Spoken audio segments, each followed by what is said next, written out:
Welcome to Movie and a Beer, everybody. This is Dan bringing us in. We have amazing friends with us tonight and co-hosts to help us celebrate a war movie. But is it really a war movie? It's not a war movie. All right. So introduce yourself and tell us about this. Okay, I'm dear listener, thank you for joining us so much. I am Aaron. It's not a war movie, but I'm your Da Nang expert, and we'll get into that. You've been there. No, I haven't. You haven't been to Da Nang? All right. Aaron told me one thing about Da Nang. It's in Vietnam. Hell yeah. I'm your other co-host, Blake. I'm your Robert Downey Jr. expert. He portrayed a character in this movie and also Iron Man like months later. But they were filmed way differently at different times, though. Was this filmed before Iron Man was filmed? Great question, Bryant. Hey, everybody. My name's Brian, and I'm your Les Grossman expert. And I want you to find the biggest key grip in the room and punch that guy in the face. Hey, Aaron, Yes. I'm so sorry. Dan, and a punch sound effect. Punch. Yes. Hold on. I'm looking up Da Nang so I can wow you and blow you away with my acumen. All right. So what movie did we watch? Delete all of that and let me say, hey, Brian, I'm so sorry. I got to punch you real quick. Yeah.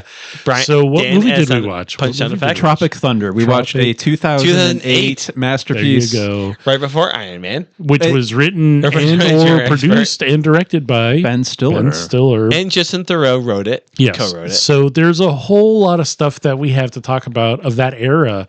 Ben Stiller had just came out of Zoolander, I think a year 2001. prior. 2001. Yeah. Yeah. So he had money. Dan, 2001 is 7 years before 2008. But still, You have to remember, these are Hollywood years. They're not the same as normal Your years. mom's of school Hollywood experience. years. the movie came out, but how long did the movie take to make? The most expensive action film They ever. probably started in like 2006. Okay. The most expensive action film ever. So let's back No. up a moment. Dear listener, this movie is a satire that sends up celebrity culture. accurate. It sends up war films It as a sends genre. up just Hollywood filmmaking. And kind of, I guess, American attitudes kind of about the rest of the world in a Yeah. sense. Yeah, but more Hollywood attitudes about Correct. the rest of the world. Yeah, Hollywood especially. I would say this is not a war movie necessarily. It's a skewer, I think, of many other war movies. We were talking, like, as we were watching, we were talking about some of the other, like, oh, Apocalypse Now, or like, oh, that reminds me of Platoon, and like, yeah. And so there are Full some Metal specific, Jacket, all of them. kind of an just homage. Hollywood culture in general. Yeah. Because it lampoons Hollywood execs, Hollywood agents, Hollywood big stars, A-list actors. Right. It makes fun of all of them really well. It makes fun of rappers trying to get into the Hollywood game. It makes fun of comedians trying to make a legitimate career. It makes fun of like new kids trying to get into the film industry. And method acting. Method acting. God, I hate method acting. The only reason I got into acting was because of you. I memorized every dialogue you did from blah blah blah blah blah. Yeah, You for real? I don't remember doing that. I watched Scorpion 1 18 times when I'm in the 8th grade, and I got high watching it. It was great. And then pretend, listeners, that I said something that sounded very much like Black Voice, but didn't. But referenced, man, I don't remember that. I don't remember that. I'm an Australian actor, yada, yada, yada. Yeah, it's so.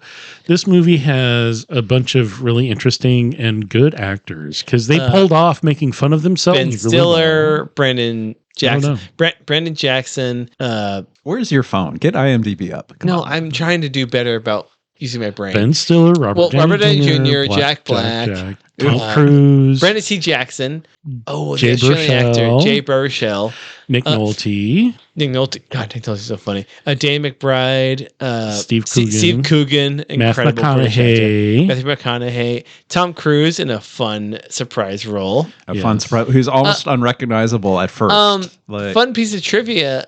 Ben Stiller wrote the script with Justin Theroux and then asked Tom Cruise, hey, what character would you want to be? And Tom Cruise told him, you don't have a studio head that you're making fun of. And Ben Stiller wrote a character for Tom Cruise, which Tom Cruise embodied really well. Well, and he also, that character was lightly scripted, and Tom Cruise improvised Oh, yeah. some of the film's most memorable moments. Right. I would And argue. from what I read, it was based on a studio head Tom Cruise had to deal with that he would refuse producer. it. He refused the name, but I'm sure if you met him in person, you go, "Oh yeah, that's Les Grossman." Yeah.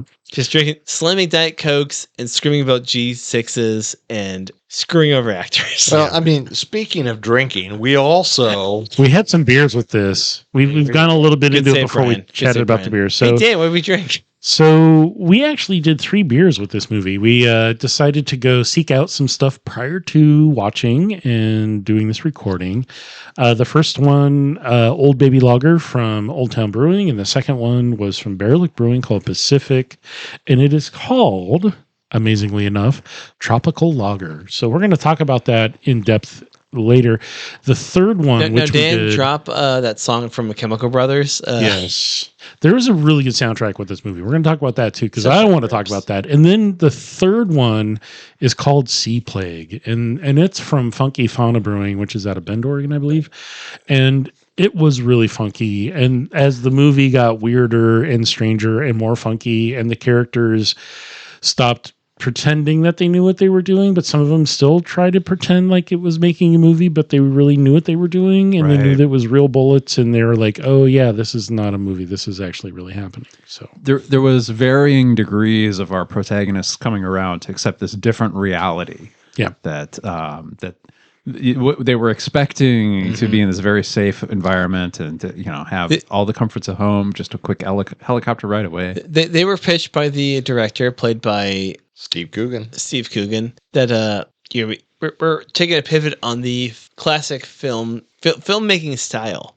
We're dropping you into the jungle, Initially, they thought they were in this big budget Hollywood film, which they were. which they were. And Marina Menounos It was a disaster. pointed out it was awful. 1 week in, they were 5 weeks behind. Right. And then eventually they kind of were going to do a found footage type Blair Witch Project slash Yeah. Apocalypse Now. Nick kind of Nolte, the film. original Forley Tayback Yep. character, pitch. Put him in the Dan bleep me out shit. yeah, put them out in the jungle. I know where you can stick them, Yeah, put them in the jungle. and they'll figure it out. So you have these actors. These yellow actors, or these soft actors, they can't make it in the real. And as soon as they're there, and Wow. the director's with them, and then quickly is not with That them. happened in the movie. Don't look Which at me is like that. strange because, did Ben Stiller do that on purpose to like get at a director he'd worked with in the past? Like, I'm gonna mess with your. This is not real. This is not a real head. He's making fun of big studio actors who are like, oh no, this is all effects driven, and he like takes a severed head and just pulls it open. No, he's making fun of those actors who are like, no, this is how this always works. This is what we do. And it tastes like real blood, but it's not. It's fake. I think they're also making fun of directors who have success in another medium, and they think they can port their skills to a film, Right. a big budget Hollywood Do you film. hear that, Marvel Studios? Take Yeah. it easy. Yeah, so please, they can't do it. They don't have Sometimes the they can, skills. but not always. spend 45 minutes shooting a film with Jack Black in his black underwear, running around, pulling a pistol out of him, and you have a Dan, winner. He just needs his jelly beans. Winner, That's all. chicken dinner. There He you wanted go. his jelly beans. So one of the things, though, that this movie reminded me of, though, it was when you have a film that's got this unlimited budget, sometimes it just devolves to kind of the lowest common denominator, the Which is easiest pretty method to- standard. And we watched Hundreds of Beavers, which had such a we did. small budget, Yeah. and was Yeah. so clever about how they used it. Yeah. This isn't clever at all. This just sticks it out there. No. Dan, I would argue That's it not is, my but- point, Dan. But let Aaron keep talking. But I would argue against you. It's clever. I don't know, Blake. I was done. No, I'm not done. I'm going to keep going. I'm going to keep going because you're looking at me in this way. I mean, I'll continue if you don't have anything Well, else. no, I would it's- argue this is a clever movie. It's a very clever satire on Hollywood. The first 10 minutes lampoons what Aaron's talking about. Right. Where when you have an unlimited budget, you tend to wander and go for the big, splashy explosion. But you weren't rolling when the explosions happened, so you're fired. Right, but the first 10 minutes are an awful movie, but it's effects wise gorgeous. It was cartoonish. Yeah, exactly. And It was that's a what I bad said, movie. watching Okay, so Yeah. prior to that first 10 minutes, what were there? Fake Well, ads. no, you fake didn't have them movie on your trailers. Plex. Commercials. We If you watch the Blu-ray or the DVD, So if you saw this in a theater, if you saw this in a see theater, the ads for Booty Sweat. Why are you being so defiant? I don't know. All right.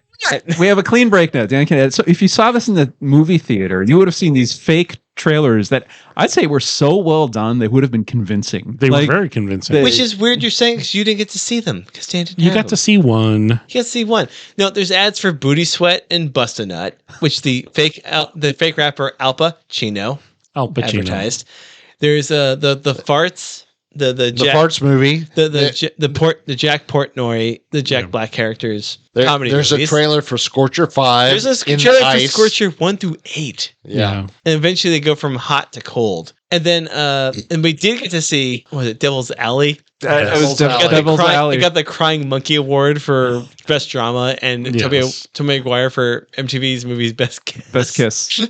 Which is real because he really got that. He did for because Best Kiss. he was upside down while making out with Kristen Dunst. But that was the only thing that Tobey Maguire was in for this entire movie was just that one trailer. No, exactly. Yes. That's the whole joke. Like the movie starts with like a bunch of fake trailers for these caricatures for all the main characters. for these caricatures of Hollywood characters. And it sets up their archetype as they're going to be playing in this movie. Yeah, and then that brings in the ability, I think, to lampoon celebrity culture a little bit, and some of the excess, for sure, the excess Absolutely. and over indulgence that. Overexcess, MTV Music overindulgence. Awards. We see for the overindulgence, Dan McBride playing the special effects expert who's screaming at like locals in not the same language that they speak. Yeah. About we got blow this jungle up. What's happening? There's no coordination. I'm not going to go to Brian because Brian didn't work on like big Hollywood effects stuff. Right. But you've worked enough like film and television, I assume, to think this feels right. That there'd be enough miscommunication to go, well, we don't know what's happening. We'll just do what we're going to do. Imagine you have a $4 million project that you get to execute once. I'm so scared right now. Great. Okay, get more scared because you have got, but aside from that, probably 200 people that are all working on different parts of it. How do you coordinate all of them? They may not have ever worked That's what a together director before. is Right. for. What I'm explaining is that it's a difficult job, and there are like 400 things to keep track of as you're trying to do this. Any one of which can go wrong. Any one of which somebody can get a versioning issue where they're thinking of like, what was the plan 3 iterations ago? And Dan, Marina Menounos mentioned he's a first-time big-budget director. Right. So in that first scene, they're lampooning these kind of directors pulled from other places because they did one amazing student film. And now suddenly they've got a $50 million budget with all these effects, and he doesn't know how to coordinate it. Sound familiar, MCU? No, they usually nail it. But it's they're a different skill also set. lampooning Apocalypse Now. Yeah. Where they went into Vietnam or whatever to They redo went the to Vietnam location. War, and they had no idea what was going to happen. Right. Yeah. I mean, there's a great film about it the documentary called Into the Heart of Darkness. Yeah, absolutely watch that. Would you say watch it before watching Apocalypse Now or just watch it solo? Because it's phenomenal because I've watched the film. I think you maybe need to see Apocalypse Now first. That makes sense. Yeah, I haven't seen Into the Darkness. I've seen Apocalypse Now. Into the Darkness is I so think that good. would give you the context. Yeah. Because you wouldn't really understand kind of the impact of some of the scenes until you've seen those scenes. But there's these movies, Platoon, Apocalypse Now, Full Metal Jacket. Full Metal Jacket. Yeah, where they go into the reality and the film takes on a life of its own, maybe. Well, I was going to say it takes on a life of its own, but also too, I think it's kind of like a social way of coming to terms of what that war was, what those wartime experiences were for the people that experienced it.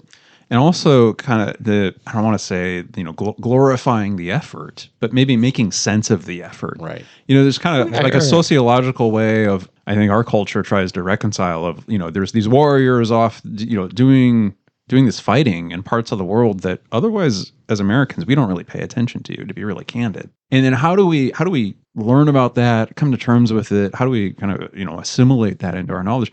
And war movies, I think, are one of the ways that we try and do it. I'm not going to say if that's really successful or not, That's a different podcast. There's Wait, yeah, wait, there's which I think way is more into that. smart, Aaron. However, hey, listeners, but it has pay money to created Dan to create the Movies in a War podcast. Okay, now Blake, now you're not gonna let me finish. But I'm gonna say, like, we have this extensive genre of Vietnam movies that are really varied in how much fidelity they have, I think, to what the actual experience of a veteran would be.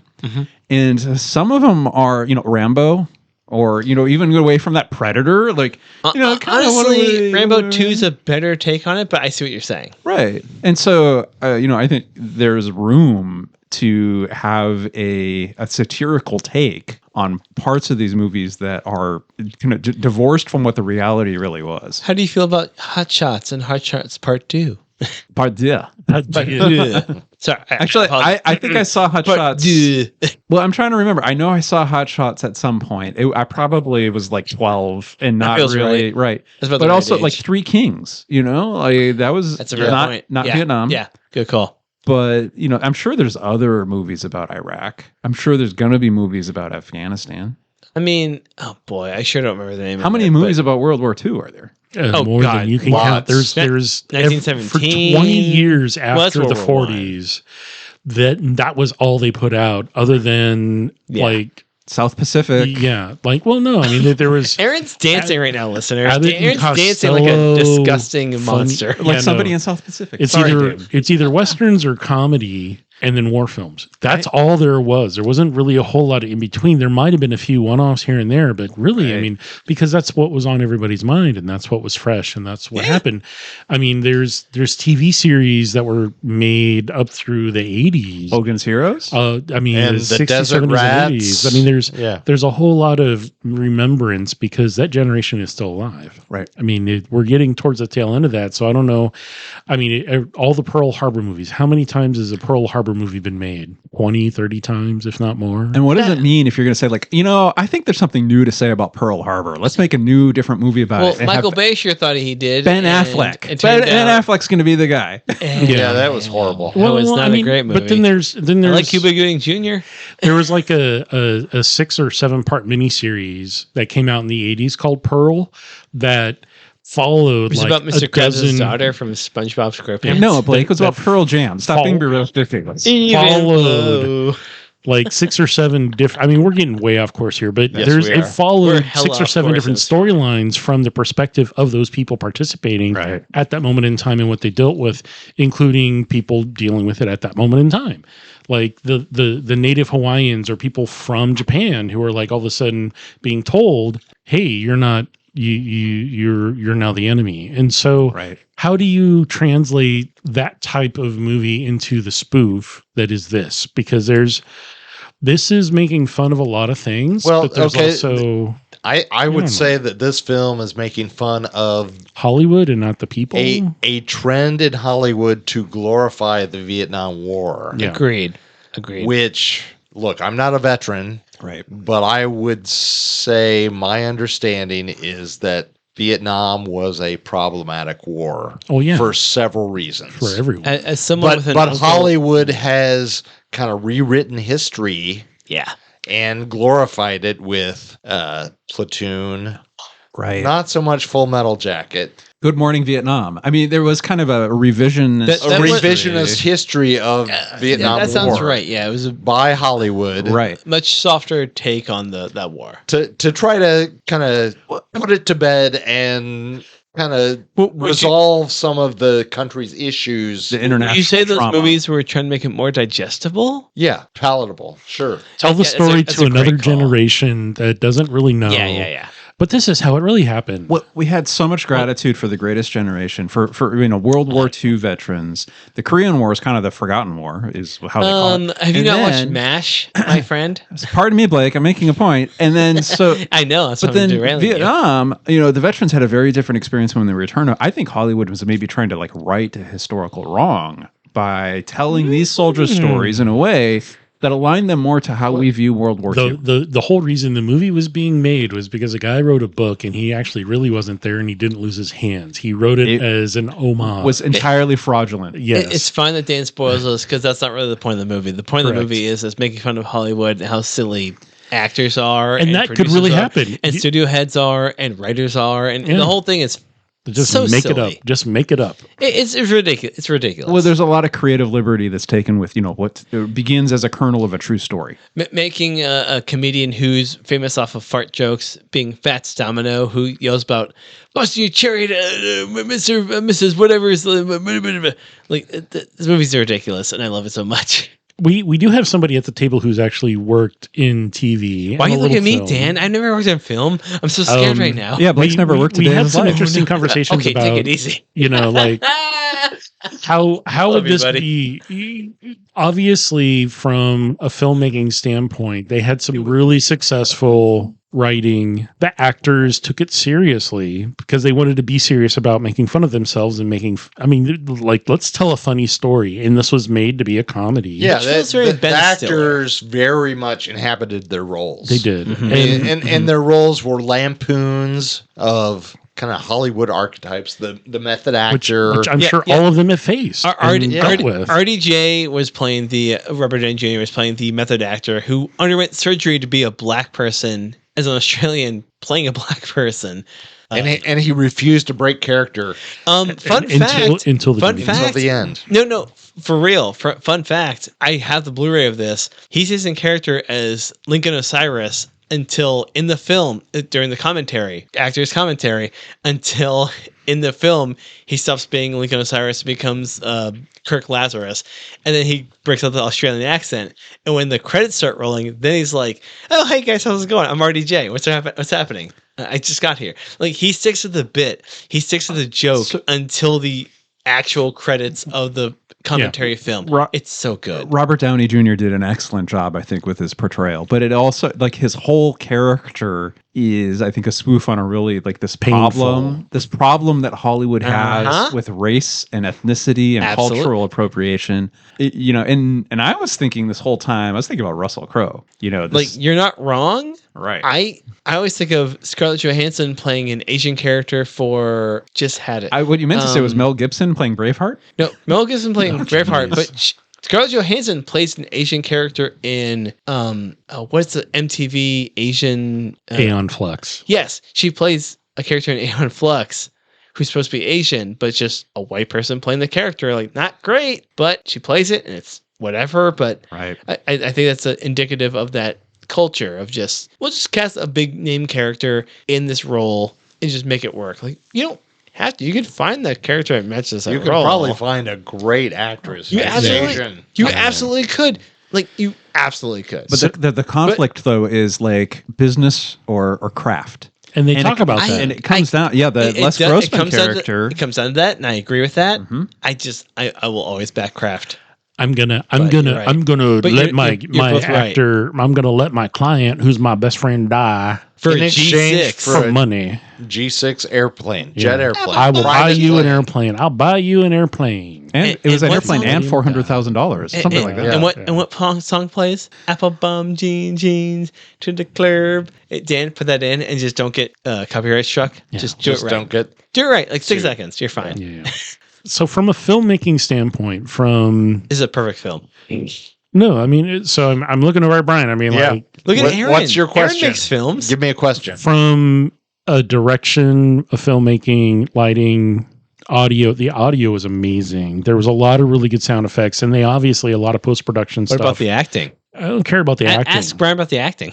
Well, he has the an acting opinion. Was phenomenal. He already said it was really good. Yeah. So, but the rest of it, the actual execution, where you're on set, you're in country, you're trying to do something as a spoof with people. So they got obviously locals in Vietnam. If this was shot in Vietnam, I couldn't really tell. This was shot in Hawaii.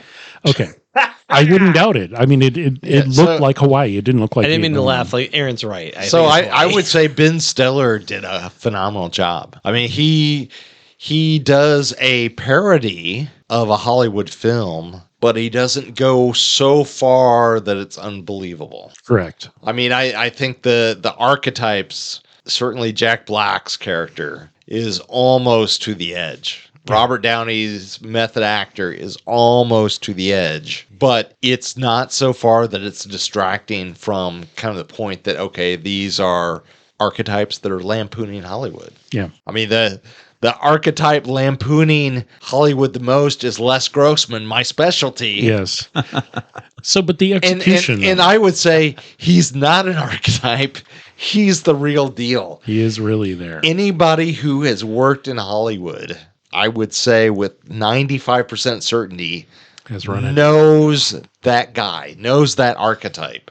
Yeah. The studio mogul who has so much power and so much money that he can do whatever he wants and be as outlandish and as abusive as he wants is a real guy. I mean, Harvey Weinstein Is the, got away with that for 40 years. yeah. What's wild is I'm looking at the trivia. Ben Stiller said nearly all aspects of the Les Grossman character were developed by Tom Cruise. Yeah. So I think Tom Cruise just knew a guy and said, "Hey, I can just wing this," and just made all like the prosthetics of like the extra hair, the big oversized hands, the dancing, the Diet Coke. I would argue in my career, I ran into at least two people who are mirror images of Les Grossman. Wow. I buy that. I've had Exposure. Did they play? I've had TV remotes thrown at my head and hit me in the head in a screening before. Oh my god. Did they have a key While grip? a guy has screamed at me. Did they have a key grip punch you in the face? No. did they dance? Because I didn't know Sorry. the name of Robert Duvall's character in The Godfather. Wow. That is a bummer, but I keep wanting to do bits, so I. Yeah, do So, your bit. But I'm just saying, It's You know, even I'm though referencing- this feels I'm referencing like the- an over-the-top I'm archetype, referencing the it's film real. where he has the key grip. Hey, where's the key grip? Okay, punch the director in the face really hard, and the key grip's like, "Sorry, man." Punch, because he knows where his money is. Like Yeah. his You know money that is he's the getting studio paid. head. Like, all right, man. I'm sorry, dude. And that's why the studio heads, the guys in power, they keep their power. Yeah. So the Because thing, they write the checks. So I'm right, sorry you because- got a remote thrown in your head, but Aaron, talk. So I was going to say, Tom Cruise might be one of the few actors that would be powerful enough and secure enough in his career that he could do that portrayal without fear of repercussions. Especially in You know, 2008. I would 2008. agree with that. But also, Yeah. too, I think, this is not Ben Stiller's first project. He had done Zoolander by this point. He had he did Meet the Parents. The Ben Stiller show. Like there were other experiences, and I think you couldn't make this movie with a green cast and a green writing team. You need to be experienced in Hollywood, and you need to have some of this And be confident exposure. in your ability to get away with it. Frankly, Exactly. them With the having commentary. Yeah. because the commentary, but then also the experience to know. Yeah. And so I think, I'm grateful that Ben Stiller did this because, there might have been some level of professional risk for somebody that was less established to try and make this film. frankly, them having Jay Baruchel and Brandon T. Jackson is a big swing. Like the rapper and the new kid. Mm-hmm. Because those are just like kind of no names at the time. Yeah, but they've been in TV and they've been Well, yeah, probably TV, Dan. But at the time, But they TV was not a big deal. they weren't video. They weren't. Yeah, they weren't exactly. movie Have you like- heard of MASH, Blake? Yeah. Oh, I'm sorry. Hawkeye, Alan Alda. Get off my balls, bud. Well, no, you said that with me earlier tonight. I was like, the other shoe fits. But no, I'm wearing both shoes, bud. But I think, there's very few other writers and directors that have done this level of satire against Hollywood. Mel Brooks comes to mind. Well, Mel Brooks is almost outside of Hollywood, but Yeah. still allowed in. Yeah. Which I agree with you. Like, it's no one else really satires Hollywood like this, Ti- and no one Tim- really has since then. Tim Robbins did a film called The Player, which Ooh. was a lampoon and murder mystery about Hollywood. But Tim Robbins doesn't work that much in Hollywood. I mean, he did this right after Shawshank Redemption. So he had money. 1992, And then he kind of disappeared. Yeah, the Player was 1992. Yeah, Wait, did he move to like Zihuatanejo, Mexico, and like Got just black- No, Blacklisted. he just don't dox him. that's where they went in Shawshank Redemption. Nice. Don't dox him. he's also a very outspoken liberal voice. I knew I liked Absolutely. him. Yeah. So- He's good people. So as far as production quality of this film and believability and the simple fact that they keep looking at the cameras that they do see I thought it was hilarious. It's like you go to the compound and it's like, yes, of course they have a CCTV, so they're like spying on everybody to watch their indentured servants. The joke there is that they think heroin. it's Damien Cockburn like still filming them. Well, it's really just Tug Speedman thinking that. Yeah, they think they're still in kind of a Blair Witch found footage type film. Yeah. Honestly, one person does. It's the action forward star who needs this to work or he doesn't have a career. Right. And then everyone else is like, come on, man. Well, he also has nothing left to lose and wants to stay with his newfound audience. Because they love not till one the of third his act. worst roles. No, that's not until the third act when he finds that little village who loves Simple Jack because they make him happy. Right. Well, that's the only VCR tape they have. So they keep watching the one tape they have, and then the TiVo shows up, but the TiVo gets blown up. And the little kid was like, TiVo! So TiVo! No, he's trying to blow up the helicopter and the TiVo gets in the way. Yeah. But that's also kind of a Heart of Darkness moment where you're in the jungle and you become part of the jungle. Can you come back out? They fully camp on that where he's just, I don't know who I am anymore. Come on, man. You're not a guy. You're the dude who played a dude who sits as this dude. Aren't you that? What? And it's a wonderful like breakdown of Kirk Lazarus playing this black character, but it's also a wonderful take on Colonel Klink from Heart of Darkness / Apocalypse Kurtz. Now. Kurtz. Yes. Kurtz? It's Yeah. Kurtz. What's Colonel Klink Klink is Hogan's Heroes. Boy, howdy. Correct. That's a fun little mistake. So it sounds like we have 4 thumbs up for Tropic Thunder. Yeah, God, it's well worth watching. It I is. love this movie so much. It's On- so there is On a the brief- face of it, I would say there's some problematic moments. Yeah, They do there say are. the R word a lot, but it is for a good reason to point out how messed up it is, how Hollywood actors use differently abled people to play that type. It's like neurodiverse, we can say, but also too like the treatment of African Americans as a class, the treatment of LGBTQ as a class. Like there are all of these. there's a bunch of issues. And there's no women in the film. There's a Nicole few. Brown's in it. There's the assistant to Yeah, Yvette Nicole Brown. She has a name, Dan. yes. So the assistant to the Ben Stiller characters are Matthew McConaughey, the agent's assistant. But very few women. They- Not a lot of women with any Marina agency. Menounos is in it. Well, this certainly doesn't pass the Bechtel test. Like, Well, I don't even know if the women have lines. and there's They a have, like, whole 2 lines. booklet. Well, one's making fun of Tug Yeah. Speedman's career, and the other one's like being necked on by an assistant, and then Tug Speedman's assistant, Matthew McConaughey, says a thing, and she's like, "Okay, I'll do that," and that's fine, and that's all there. So there's I'm some not issues. defending it, but no. This is no, not this a movie- PC film. But no, this movie's not made to make PC. fun of Hollywood. Yes. It's not perfect. Like again, And- every and- couple and of even years. even that aspect may be making fun of the fact that women are, Yes. There's no role for that. legitimized in Hollywood. Always fridged or put aside, but also every few years that like some news generation points out, hey, RDJ did blackface. It's It's supposed to be a joke. It's the joke is making fun of Hollywood. He's not doing it because he likes making fun of black people. He is making fun of Hollywood guys. Yeah, right. But I would say that thumbs up. Yeah, we all really appreciated the film, and we did actually. 5 thumbs up. So what age? What's the age appropriate? Yeah, I was going to say 7 years old. there is brief nudity. There's no full frontal, but there is some women with topless You know in what? the book. Well, yeah, But- he's looking through a book. I want to call out this whole age appropriate thing. We are a beer and movie podcast. We should only be for 21 and up. Correct. So we shouldn't even be talking about kids. Well, Kids should be watching Hey, these movies. Maybe 35-year-olds aren't ready for this movie, Blake. will they? Then they Will should- the Hey, millennials have Or problems? They should give their balls a tug. Maybe our audience has children and they want to know if they can connect with their child. They should let their child. I would say that this is a good film for teenagers. for teenagers. Aaron, even the podcast is called tweens. Movie and a Beer.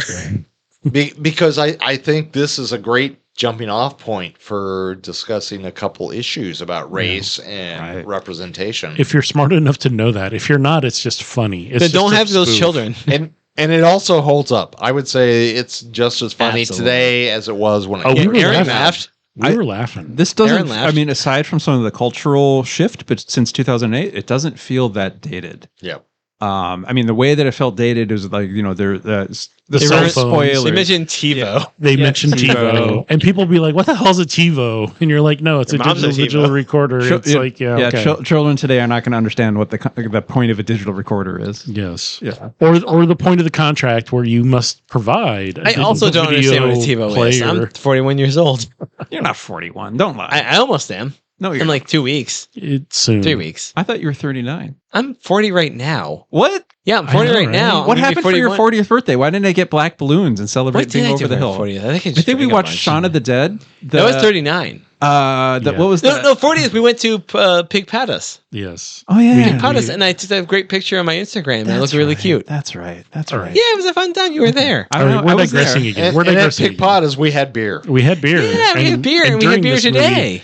all right, so we're talking about Tropic Thunder. We're talking about how I'm 41 years old. And Not yet. We're trying to discuss how the 3 beers that we had, because this is like a 2-hour movie. It was more than 2-hour movie. It was Well, it which was is long. weird because it doesn't feel that long. It It's a doesn't. long movie, but there's always something But happening. it goes quick. Yeah, it goes fast. It's But we interesting, drank entertaining. beers while watching this movie. I had to remind myself, hey, we have 3, so I need to like hurry Well- up, because after the first hour, I was like, oh, we need to hurry up because we got 2 more to do. in Well, the Dan next and I decided hour, that yeah. the third one would be optional for him and me because I don't work tomorrow. Correct.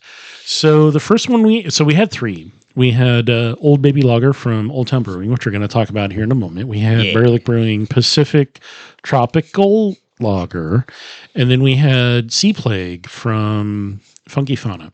So these were picked out tonight, just prior to us watching this. We actually went to Old Town Brewing, and we were like, because I really wanted to do the Old Baby because it's such a character on the can. And there is some marketing copy here. Aaron, would you like to provide us with some? No. Or Blake provide I'll us? kick off the first marketing copy. There's like 5 words. No, there's like 3 paragraphs. Yeah, there's 3 paragraphs. Well, This easy drinking, tasty AF lager delivers after a long, hard day. A toast to Portland, to the cooks, bartenders, bakers, baristas, servers, and dishwashers who create for the unique Portland experience. The idea for this service industry inspired collab came after a few beers were thrown back at the Great American Beer Festival, TM, by a crew from Portland's Old Town Brewing and Baby Doll Pizza. I Which- only cry when I'm empty. yes. Same. So that's the whole Clink. thing. So it's a black can. It's all white text with the light. It's I don't know who the Dang, caricature is. You're on. leaving out the key part. It's a baby with a beard. It is a baby with a beard and It's a an old tattoo, baby. It looks a like Kyle roll. Kinane, the It- comedian. It looks like does. it's a collab between Old Town and Baby Doll Pizza. Which, if you It's go Old to Town and Baby Doll, Old Baby. Which, if you go to the North MLK location of Old Town Brewing, they have Baby Doll Pizza there now. You know, Old Baby is better than like Doll Town. Yeah, They made the right choice. they did. Yes, they did. Doll Town All is right. haunted. So this is a lager, 4.2%. It's dry and clean. I such a good really beer. enjoyed it. It is a sipper. You could pound it if you need to, but it is a sipper, and it doesn't really change flavor a whole lot as it warms up. No, I mean, we took an hour. And it was just like, fun real world fact about this beer. I go to the Curious Comedy Improv Theater, and they provide a couple of beers from Old Town.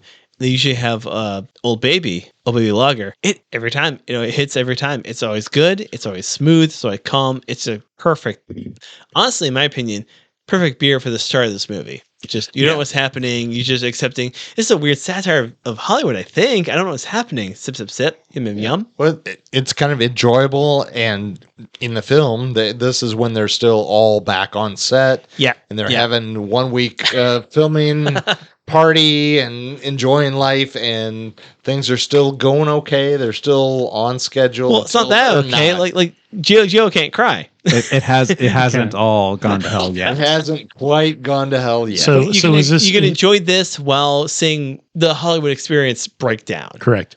So my question is to you guys who may or may not know, is this a Pilsner or a Helles? It's a lager. It says so on the can. Both of those are lagers. Yeah, lager is What the style? umbrella term. Lager means it's cold fermented. It doesn't mean what style within that umbrella. Listeners, my nose started bleeding. I started rolling my eyes back in my head. Okay, so lagers, ales and lagers. One's warm fermented, one's cold fermented. So this is a nice opportunity for us to say, we're drinking actually 2 beers tonight. The first 2 are called lagers. So what kind of lager? I think these are the third beer is an ale and not a lager. I call a Helles. You call Helles? Yeah. Well, Tom Brady. Yes. Well, Yeah, Tom Brady, take it easy. Yeah. I actually think it's a Pilsner, not a Helles. Really? That's just me though, because I think it's it's just drier. nice. It's drier than what a Helles normally I think is. it's just spicy water. How would you I know that there is a formal definition of beer styles. Correct. What is a Helles and what is a Pilsner? Just so we can educate our audience Excellent and question. ourselves. Oh my gosh. Here we go. All right. You brought this up, Dan. I brought it Dan, up. you're the expert. Do your job. I brought up Da Nang, and we haven't gotten into that yet. Well, Da Nang, it's crazy. It's a city. It's a city in Southeast Okay. Asia. In So Vietnam. both We're are a city. both are pale lagers. Both are malt forward, slightly sweet. Pilsners originally came from Czechoslovakia, so they use a slightly different hop profile than what a Helles would use. Yeah, Aaron. Okay, so the problem is that they're very, very, very, very, very close in their profiles. It's just, again, the difference is going to be in the hops that they used. This didn't taste like a Czech Pilsner. It tasted like a German Pilsner. So it's using German hops. The Helles is going to use also German hops, but it's going to be a little bit drier. I think it just, okay. So Well, Are it's Helles in is German- typically heavier? No, I think in German it means light beer. yes, Helles means light. So the Lighter than Pilsner lager? can be more forward. Lighter than heaven. But Yes. that wasn't my question. I see what you're saying, Aaron, but I'm curious if a Helles is lighter in body than a lager. So It So is I a feel like lager. lagers They're typically have more both body. lagers. Helles tend to be a little bit more spicy in the hop profile that they use, and they okay. can be just as sweet and or dry. I mean, the thing is like the styles are really, really similar. Mhm. It's just really the hop profile is the differentiation between them. So think of it this So- way. Lager is like the term automobile. And you've Yes. got Volkswagens and Saabs that are both types of automobiles. They're in the same umbrella term. One is from Germany and the other is from Sweden, but we'll say Czechoslovakia so that it doesn't completely fail. Nailed it. Yeah, that's and awesome. Pilsners Let don't him have finish. to be Let him cook. Pilsners don't have to be filtered. Helleses are always filtered, and that's the other So thing. what? So you can have a cloudy. I'm not trying to derail us. What does filtered mean? Well, I mean, you're filtering the beer to make it clear. I'm genuinely Pilsners- asking because I genuinely don't know. Sediment, yeast. The sediment, the yeast, So everything filtered Is it like an oil filter or an air filter? oil, Since we're talking about particulate matter, VWs or a and water Saabs. a water filter. or a water filter that's Ryan nailed taking it. out the heavy part. Yeah, no. It's all good. I don't want to drink motor oil in my beer, Dan. Well, you're not, but But the maybe reality I want to. is that maybe you do because so Pilsners can I'm sorry, Don't- audience. they Hold on while I they look up normally- check Automaker. They're skipping our ads. We don't have any ads. Here we go. Okay, seriously, the really, really only difference is the hops. And you can have German style Pilsners that Mhm. reflect what the Helles profile is, and there's really absolutely no difference. It's what you call it. is the Old difference. Baby wasn't real hoppy, which No, is no. why I went with Helles. But Correct. you're saying Helles is a little more spicy. Spicy. Typically, it's more Okay. spicy because it's going to use German hops versus Czech hops, which is the Pilsen, the Pilsner. And German hops tend to Traditionally be doesn't. more like flavorful and spicy kind of feel. Okay. Correct. And it also the color maybe a little bit. The Helles is going to be a little bit lighter, but not always. It depends on where you are in Germany. If you go to Cologne, Right. or if you go to the places that make Pilsners, And we It drink are really this at a close. home theater, so the lights are pretty low. yeah. It's sometimes hard to see how visually light a beer Yeah, is correct. Yeah. when we drink. I mean, it. they're both I occasionally lagers. drink them out of the can, so it's hard to see. I mean, they literally have the Pilsner's going to have more of that dry, grainy cracker flavor. The Standard. Pilsner is going to have less of that. It's more of a bready flavor. So there's a slight difference in that, but it's really nuanced. I mean, seriously, that's why I ask, is I'm like, this is a great question because it just says lager. The second one we drank just says lager. And again, it's like it could be all kinds of different stuff. We just don't know what the base is that they tried to go with. And now breweries are making this fun thing called Northwest Pilsner, which tastes like a hoppy, it's just a really low ABV cold IPA, which is, again, you're using more of the hop profile that you would use for an IPA, but you're not using a Pilsner or a Helles yeast profile or even the grain profile. You're using something that's going to have more body. You're going to put crystal in it. So crystal malts tend to have more tongue coating activity. Thank you. This beer had no tongue coating at all. This was a very clean, dry, crisp. Oh, yeah. Yep. As soon as you taste it, it's gone, and you're like, all right, I'm just going to keep some. Versus IPAs tend to linger. When you say tongue coating, do you mean tannins or you mean viscosity? The viscosity and then the bready nature of those hop are the malts are going to cause your tongue to be like, oh, it's lingering on the tongue versus just dropping off on the back. Like it kind of holds on to and grips the tongue back, and the back of the it. tongue and all that. Yeah. In the wine world, I think we'd call that the tail. The way that the flavor will Oh, linger on your palate. Yeah.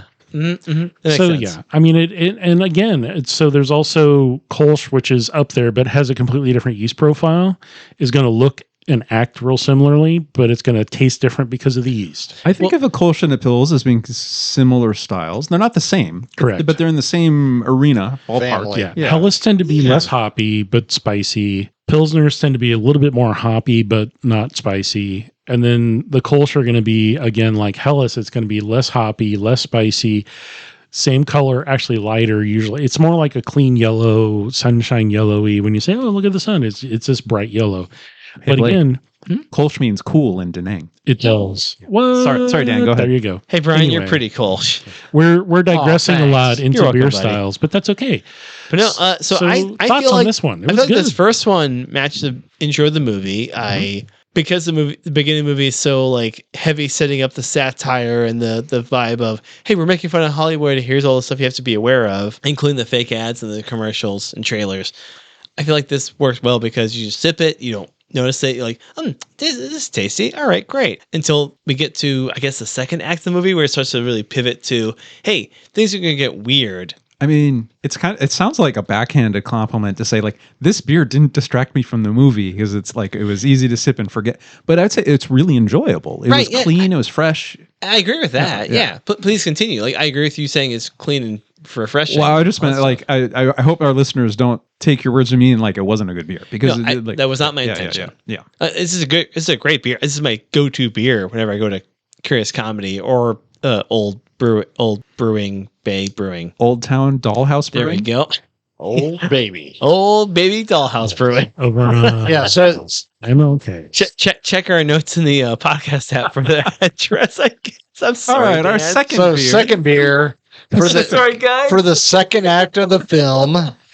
Because we were watching something that takes place in a tropical country, I wanted to find something that complete with Chemical Brothers. Correct. Was going to have more of a fruity profile.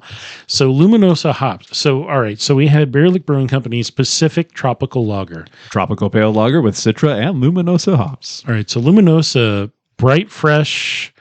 It's a gorgeous can. Caribbean beach. Inspired Latin, full of brightness, mango, peach, lemonade, candied orange peel, boysenberry, papaya, guava, all can be found there. But there's more of a little punch to it. I was getting the it's got that tannin punch, the dry. I would say that's true. Yeah. You know, there's lots of things that if you want to do, this is a fairly high. This is like around 10% or around 10 on the alpha acidity scale. There are, I would say, I would call this an American Pilsner because of the amount of bitterness that's associated to it. It doesn't have the malt body that a cold IPA would have or a West Coast or Northwest Pilsner would have, but it does have a much stronger hop profile and flavor than what you would normally get in any Pilsner. Yeah. From Europe. So you said, you're saying American Pilsner, like, or European Pilsner is typically softer? Yes. Like how so? I'm not trying to I'm curious how so. So there's a difference between the flavor of the fruit versus the spice that may come from those flavors. Oh, okay. So there's a sharpness on the back. You're gonna know, oh, hey, there's a sharpness. It initially hits the tongue. It's a little acidic, and then it falls off, or you get that lingering flavor. Oh, okay. The tropical aspects of this one, because of the hops that they used, and Citra is no joke. I have made an all Citra IPA before. Well, Citra is kind of a classic IPA ingredient, Yes, right? correct. Yeah. So it's weird because they are calling this again tropical lager. Aaron, so read it again. does. It's tropical. It's very tropical. I mean, it does have those interesting flavors, and I think it went well with the second part of the film or the middle towards the end because they're they're at their they're lost in the jungle, Yeah. right? And they don't know. They're not aware that they're no longer doing a movie, so they're really just lost in the jungle. Yeah. Most of them. They kill a panda. Well, He one of does the kill a panda. Tug kills a panda. Dan, feel free to censor me. They're fully in the shit. Yeah, Like they're just stuck in the Vietnamese wilderness and just trying to figure out. Well, we got to figure out how to get out of here because otherwise we'll die. So let's do what we can. Yeah, I think that this went really well with it because it had a little bit more attention than the first one. I'd agree with that. It drew you in a little bit more. Mm-hmm. The flavors were more pronounced. the stakes were far more real. Yes. For these actors than just screwing around and getting their paycheck. Hey Yeah. man, this guy's actually dead. Yeah, Like they're actually like, well, we got to figure out how to get out of this, or we're gonna die. I need to get the helicopter and get the heck out of here. However that played out. ideally. Yeah. So thoughts Aaron, on this one? The Aaron, second how'd you one? like this one? Yeah. I enjoyed it. It was a little more intense and flavorful than the first one that we had. I thought it matched the movie, like you and Brian were saying, and Dan as well. Like there's more tension going on with on screen as the characters begin to realize they're in a more dangerous situation than what they signed up for. The beer, you never forget that this is a comedy, and I think the beer is kind of like easy comedy night beer. Like I think it went well. I think it was a solid choice. I'd agree with that. There's more flavor going forward than the Old Baby Lager, which I love the Old Baby Lager, but this one has more just going on, more body, more flavor, More flavors, more fruit. There's more emotional intent and impact in the second act, and so I thought this went very well. I mean, if I was Agreed. just sipping a beer, Old Baby, I think I would choose. Yeah, if But we're watching this like one matched what was going on in the film really, really well. if we're watching any other Ben Stiller comedy like Meet the Parents, Old Baby just all the way. But this one, Pacific Lager. I mean, I like Old Baby, but I think if I'm watching a soccer agreed. game or Meet the Parents or Zoolander, I'm probably drinking Pacific. Yeah, it's a little bit more pronounced. It's not. It's a little bit more going on. Again, it's an American style, so the malt body's more pronounced. America, because we can't afford to import. Yeah. We can't afford to import anything anymore at this point in time in our No, lives. we can't. Wow, way to date the podcast. Yeah, I know. But yeah, okay. So Brian, you thought that this went really, really well with the second part. Would you have? Well, he said one really. Would you have skipped the Old Baby or done both? Oh, I would have done both. I like them both. There we go. Unlike the third one, which we're going to talk about. Third one, which is divisive and It's very divisive. I'm going to marry the third one when I can controversial. legally marry it. I would Legally marry actually a when it's beer. old enough to marry. Blake, You have to wait till it's 18. I gotta wait. You have to That's wait till the the- can of beer is 18 That's the worst. years old. That's the worst pain in my life. so this third beer, I am all about it. I love this style. This is fully your vibe. You love Your a swim lane. sour, Mhm. flavorful beer. Like, I'm sorry to cut So- you off. Please tell me What more. was continue. the third beer first? I don't know, Brian. Aaron hasn't told us yet. It was Funky Fauna's Sea Plague. It's a funky ale. It is a funky ale indeed, Sea Plague. Gose-inspired wild ale brewed with 100% Oregon-grown malted barley and hops. Fermented. And hops. It's got hops. It's a little. It's got Nintendo It's just how do you shoes. put on the hops? Hold on. I'm It's fermented sorry, with I'm sorry. native wild yeast and American oak and conditioned on Pacific. I don't know if I'm going to say this correct. Pacific Dwise seaweed? Dulce. Dulce seaweed? DULSE. I'm not a seaweed expert. That's not my area. But wasabi root and sea salt, all sourced and grown along the Oregon coast. And freshly grated ginger. In collaboration with our friends Sunrift out of Portland, Oregon. Keep it funky, friends. Be Yeah. you, be kind, be funky. This Be can's funky. This can conditioned with native wild yeast. Chill for 24 hours and expect natural sediment. So the nose on this initially really put me off because it is That's fair. intense. Super ginger. A lot of ginger. To me, it actually smelled like bathroom cleaner. Like Yeah. it was so intense. you did mention that. Yeah. However, it's one of those things, kind of like these funky French cheeses. You get raclette. It smells like gym socks, and you think, why would anybody choose to put this in their mouth? And then you put it on a Triscuit cracker, and it's delicious. Or you melt it over some vegetables, and it is divine. And so there can be this weird chemistry that happens that when your palate catches up to what your nose is telling you, it works harmoniously and beautifully. And this is a great example of that kind of beer. Yeah, so smell is the strongest memory. It is. It is. So whatever this reminded you of the last time you had something that strong of ginger or a little bit of funk, a little bit of barnyard, little wild, it's a wild ale. So it's going to have those characteristics of being a little sour, the ginger sourness. I was like, oh, this sounds like an Asian beer to me. Not to Did be you like flash back to wasabi and ginger. Did you flash back fun. to our what was that movie? Tropic Sky Thunder? Sweepers. Sky? Yeah, no, The Sweepers, the Korean film. Oh, yeah. or- Space Sweepers. Space Sweepers, Sweepers. thank you. Yes. That's a great movie. It's such a good movie. Hey, listeners, go back and listen to that episode and then watch it. The movie. Yeah, have So some I love this beer. I feel like it fit perfectly with the third act of the film. The third act is so wild. Jack Portnoy is dealing with his Addiction. addiction. He's going cold turkey. Like he's trying to get clean because he can't access his quote unquote jelly Because he beans. has to. His jelly beans. not by choice. No, He's absolutely pushed in not. that situation. And Kirk Lazarus is having to improvise in Chinese, which she's bad at. He can't- Mandarin. Mandarin. That's right. I apologize. In Mandarin.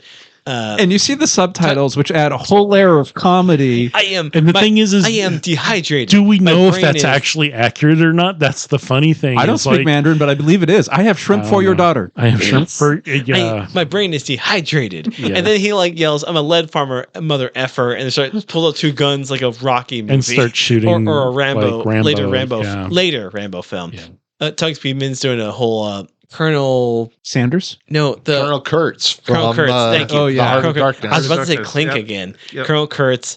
That is hitting so many tropes so well. They even call out in the film Al Pacino, Dog Day Afternoon, Scent of a Woman. Like they're calling out the actor Al that Pacino. he sounds like, but he's Al Pacino. Not Al Pacino. It's a whole thing. It's wonderful commentary on Hollywood and actors and quote unquote rappers in film.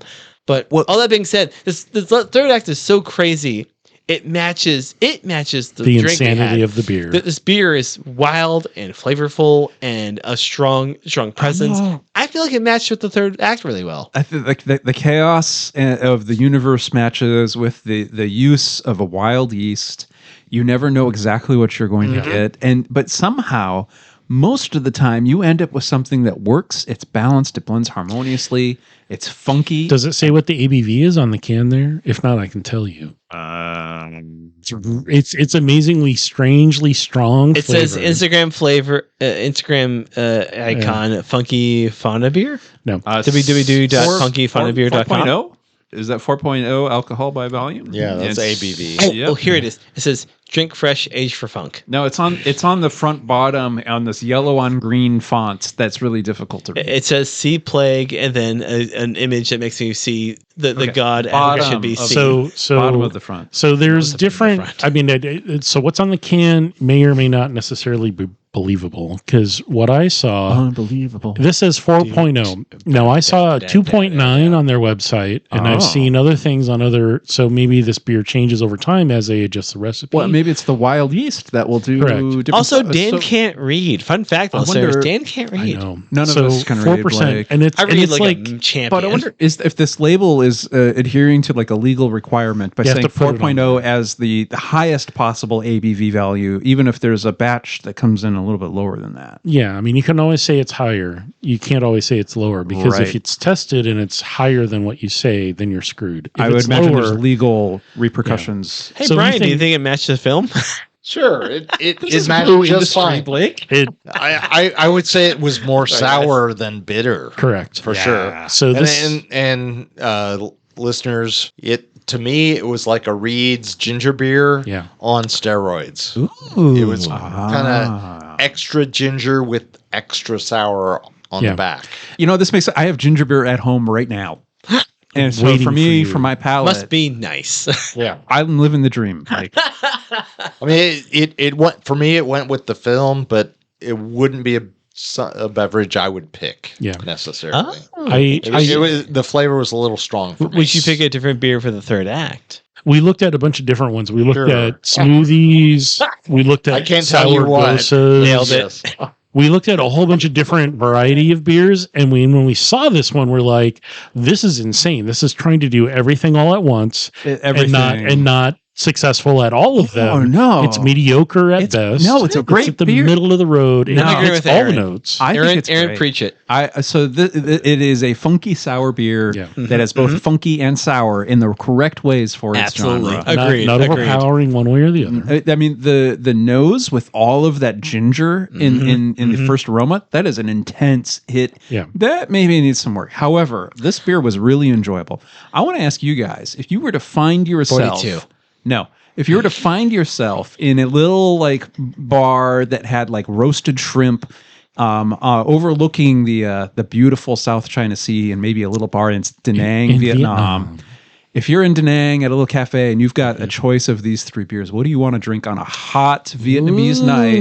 Maybe you're there with a group of friends or a loved one, but you've had some grilled seafood. What are you? I would do the third one because the third would go well with any kind of food that you might have access to. Right. It's not gonna overpower, but it might accentuate anything because usually a lot of Asian dishes sometimes use ginger. Right. And so it would then play on that and pull those flavors back out, and you'd remember what you just had to eat.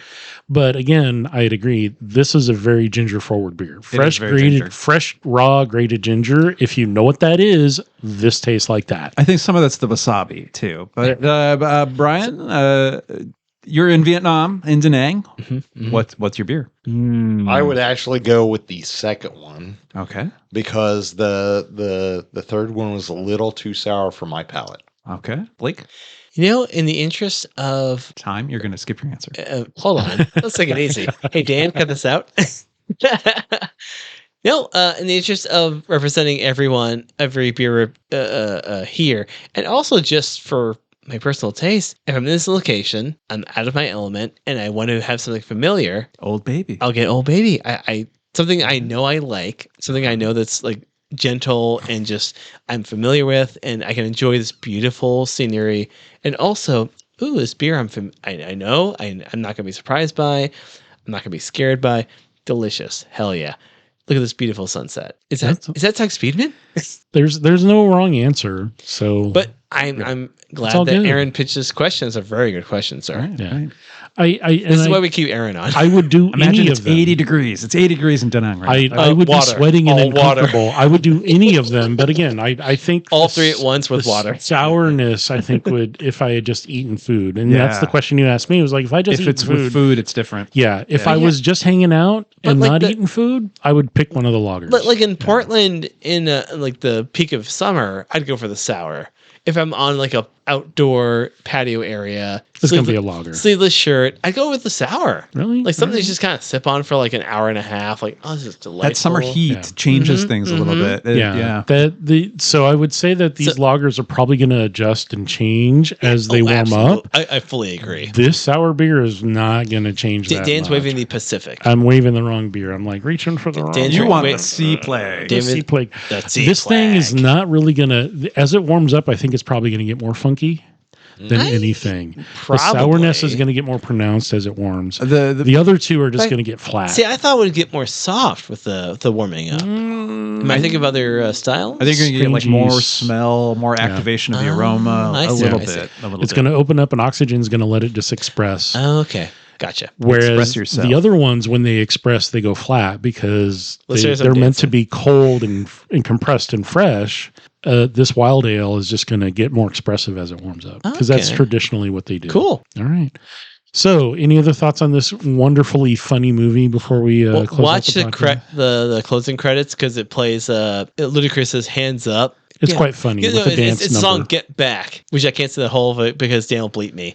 But it's just Tom Cruise dancing around his weird Les studio Grossman exec outfit. Yeah, Les Grossman studio exec. I think he actually really dances like that too. He dances like that. He pitched that for the movie. Yeah, like most of Les Grossman is just Tom Cruise saying, "Hey, I know this producer how we can make fun of. If you're cool with that, like, of course we are. I'm Ben Stiller. What do I care? I'm gonna direct Severance in like 20 years.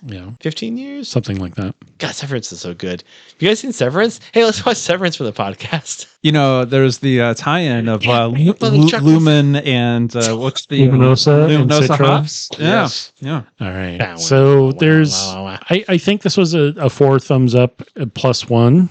I'm putting 2 thumbs up. Because I love this movie so much. Go see this film. It's hilarious. It's so ridiculous. Stream it wherever you're streaming. Aaron's shrugging. Why are you shrugging? I didn't know we were allowed to use 2 thumbs on this podcast. Absolutely. Well, I'm just very expressive. Do you want to use 2 thumbs? I don't know. I'm a traditionalist. I'll stick with the 1 traditional thumb. Right on. All right. So find a something lager. that Aaron's gonna put 2 thumbs up for. You can put 2 thumbs up. Find a lager or something sour. I think the sourness at the tail end of this movie worked really well. It didn't have to be this. Save something with a wild flavor for the end, because the end gets wild. They throw a child off a bridge. They do. But he is a leader of a hilarious. But he's a leader of a drug cartel. It's fine. Because the baby's stabbing him. He's that like, child had it. He had it coming. That child had it coming, listener. We're not. I forgot about the baby. I was talking about the child drug leader. Stabbing him like no, I was talking about the 12-year-old leader. The adopted child was stabbed. No, the drug leader who gets. It's the baby. It was the baby. The potentially the baby that adopted was child. on his back that he was trying to adopt was stabbing him with a amazing. knife. Yeah, in the back of the neck. He's like, I couldn't pay attention. I was drinking too much Bust a Nut. Hey, listeners, drink some Bust a Nut. No, what's the not Boussois? That is Booty Sweat. Booty Sweat. Drink some Booty Sweat. Enjoy a Bust a Nut candy bar. Yeah. Booty Sweat. All right. So as always, the opinions expressed during the taping of this recording are those of the hosts. If you drink a bunch of a Booty Sweat, make sure to hydrate. You're going to dehydrate, y'all. It would and then play the Chemical Brothers. not be good if you did that. Yeah. Everyone, thanks for hanging in there and listening and enjoying. Find this, stream it, watch it. Just buy the Blu-ray. It's so good. The commentary is worth it alone. Yeah. Robert Downey Jr. legit stays in character for all 3 characters. Yeah. It's funny. It's so good. Thanks for joining us, dear listener. This is Aaron signing off. Be careful if you ever go into any jungle anywhere. There are so many things that will kill you, let alone landmines. From the French War. There's a frog on the mic. He can't focus. He can't cry. Joe can't cry. This is Blake saying Robert Downey Jr. is not being offensive. He played Iron Man the same year this came out. Yes. And this is Brian signing off. Remember, your valiant sound effects and special effects coordinators. They've given a lot in the jungles of Southeast Asia. They have. All right. Take care, everyone. Thanks for listening.